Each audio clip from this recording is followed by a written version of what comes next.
Assalamualaikum warahmatullahi wabarakatuh. Hai guys, dimanapun Anda berada, semoga Anda selalu dalam lindungan Allah Subhanahu wa Ta'ala. Jika video ini bermanfaat, silahkan dukung channel ini, channel Siraman Kolbu Official.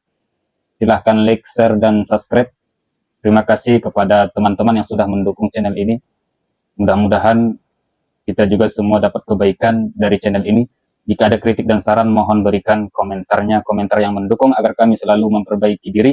Dan intinya di sini saya hanya seorang pelajar yang masih belajar untuk memperbaiki diri. Oke, terima kasih. Kali ini kita akan membahas sedikit tentang siwak.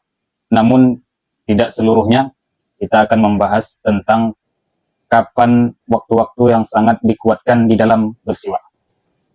Maka sebelumnya kita akan membacakan di dalam matan takrib, di dalam pasal bersiwak disebutkan wasiwaku mustahabun fi kulli halin. Adapun bersiwak itu disunnahkan di dalam setiap keadaan. Dalam keadaan berdiri, dalam keadaan duduk, dan dalam keadaan berbaring juga disunnahkan. Illa ba'da zawali lis-shaimi, kecuali setelah tergelincirnya matahari dari pertengahan langit bagi orang yang berpuasa. Wa huwa fi thalathati mawadhi'a ashad istihbaban. Bersiwak itu ada 3 tempat yang sangat disunnahkan. Kapan itu? Inda taghayyuril fami min azmin wa ghairi.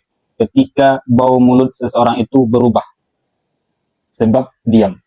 Ada ulama mengatakan sebab diam yang lama, ada juga ulama yang mengatakan karena meninggalkan makanan. Yang kedua, indal qiyami minan naum, ketika bangun dari tidur. Ini sangat disunnahkan untuk bersiwak. Yang ketiga, indal qiyami ila sholati, ketika bangun untuk menuju sholat. Maka untuk sholat itu sangat disunnahkan. Ada hadis di dalam Hasyiah Bajuri disebutkan, raka'atani bisiwakin khairum min sab'ina raka'atan bila siwakin. Sholat 2 rakaat dengan bersiwak itu lebih baik daripada 70 rakaat dengan tanpa siwak. Jadi hadis-hadis tentang mengenai siwak ini banyak sekali ya guys. Banyak sekali kesunahan-kesunahan tentang siwak. Bahkan ada kitabnya khusus tentang siwak. Kalau dipikir-pikir ya sudah lumrah pasal tentang siwak. Maka siwak ini banyak ditinggalkan umat-umat Islam, banyak dilalaikan. Padahal kesunahan bersiwak ini luar biasa yang sangat dianjurkan Rasulullah SAW. Banyak manfaat bersiwak. Salah satunya adalah menguatkan gigi. Kemudian membuat kita supaya fasih di dalam mengucapkan Al-Quran. Dan banyak. Intinya kesunahan yang dianjurkan Rasulullah itu manfaatnya banyak bagi umatnya.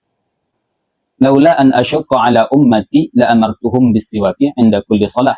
Dalam satu riwayat, seandainya tidak memberatkan bagi umatku, niscaya aku perintahkan untuk bersiwak setiap kali hendak salat. Itu hadis Rasulullah SAW. Namun intinya hadirin, kita di sini bukan membahas semua tentang siwak. Akan tetapi tadi sudah beberapa kita sebutkan ada 3 tempat yang sangat dianjurkan kesunahannya untuk bersiwak. Ada di dalam kitab-kitab ataupun di dalam syarah-syarah Hasyiah, kitab yang panjang disebutkan, yaitu kesunahan yang sangat dikuatkan lagi selain daripada 3 yang tadi, qiraatil Quran, seperti hendak membaca Al-Quran, wasfiraril asnan, dan ketika menguningnya gigi. Jadi ini sangat dianjurkan juga untuk bersiwak. Dalam Hasyiah Al-Bajuri disebutkan juga kapan waktunya disunnahkan untuk bersiwak. Jadi tempat-tempat bersiwak itu banyak ya guys. Bukan 3 atau 5 yang kita sebutkan tadi. Tetapi dalam Hasyiahnya dijelaskan kairadatin naum, seperti hendak tidur. Maka ketika hendak tidur ini sangat disunnahkan untuk bersiwak. Kemudian wa indal wudu, dan ketika berwudu. Jadi bersiwak itu termasuk kesunahan wudu. Kemudian wa qiraatil hadis, dan ketika hendak membaca hadis. Kemudian wa darsil ilmi wa dzikr, ketika hendak belajar ilmu dan zikir. Kemudian wa inda dukhulil ka'bati, ketika hendak masuk ke Ka'bah, ini disunnahkan bersiwak. Wa inda dukhulil insani baitahu, ketika seseorang hendak masuk ke rumahnya. Ini sangat disunahkan juga bersiwak. Karena Rasulullah SAW juga melakukan itu. Ketika beliau hendak masuk ke rumahnya, beliau bersiwak. Wa 'inda jima'ihi li zaujatihi wa amatihi. Dan ketika hendak menjima istrinya dan juga budaknya. Ya, ini tentu dianjurkan untuk bersiwak. Kemudian selanjutnya wa 'inda ijtima'ihi bi ikhwanihi, ketika hendak berkumpul dengan saudara-saudaranya. Kemudian kapan lagi disunahkan bersiwak? Wa 'indal 'atashi wal ju'i, ketika lapar dan haus. Ketika kita lapar, itu perubahan dari perut itu terasa sekali. Karena perut kosong atau karena haus, maka ini disunahkan untuk bersiwak. Kemudian wa 'indal ihtidari, ketika sakratul maut. Innahu yas'uhunu khurujar ruh. Sesungguhnya bersiwak itu memudahkan keluarnya ruh.